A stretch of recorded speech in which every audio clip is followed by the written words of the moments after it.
ભારતીય જનતા પાર્ટીની સરકાર અને નગરપાલિકાના સત્તાધીશોની હાજરીમાં નિર્મળનગર ખાતે નવા પમ્પિંગ સ્ટેશનનું ઉદ્ઘાટન પાલિકા પ્રમુખ ચંદ્રિકાબેન રાવળ અને ભૂગર્ભ ગટરના ચેરમેન રેણુકાબેન દિગ્વિજયસિંહ ઠાકોરના વરદ હસ્તે કરવામાં આવ્યું છે।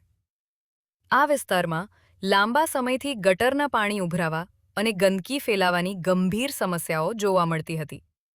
પમ્પિંગ સિસ્ટમ કાર્યરત થવાથી આસપાસના તમામ વિસ્તારોમાંથી પાણી એકત્ર કરીને આગળ નિકાલ કરી શકાશે।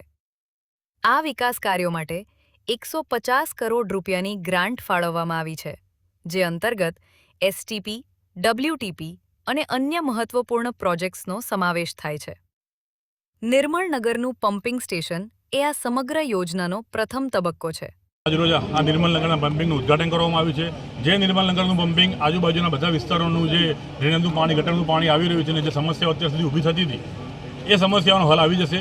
આ પમ્પિંગ દ્વારા અને આ પમ્પિંગનું પાણી અહીંયા વધુ ભેગું થઈને આગળ વધશે અને 125 કરોડની જીઓડીસી ગ્રાન્ટ ફાળવવામાં આવી છે। એ ગ્રાન્ટની અંદર એસટીપી, ડબ્લ્યુટીપી અને અન્ય ઘણા પ્રોજેક્ટોની અંદર ઇન્વોલ્વ છે અને એ પ્રોજેક્ટનું આ પ્રથમ પાળું છે અને જે આપણે આ નિર્મળનગરનું પમ્પિંગનું ઉદ્ઘાટન કર્યું છે અને ભારતીય જનતા પાર્ટીની સરકાર દ્વારા આજ સુધી જે વિકાસના કાર્યક્રમો છે એવી જ રીતે એ જ પ્રમાણે આગળ પણ અમે વિકાસના કાર્યો નગરપાલિકા દ્વારા કરવા ઉત્સુક છીએ।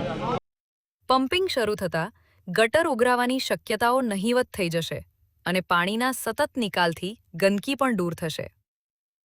નિર્મળનગર વિસ્તારમાં લોકાર્પણ પ્રસંગે પણ પાલિકા તંત્ર દ્વારા રોડ રસ્તા અને ગંદકીની સાફ સફાઈ ના કરાતા કોર્પોરેટરો ઉદ્ઘાટન સ્થળે આવતા વિમાસનમાં મુકાયા હતા।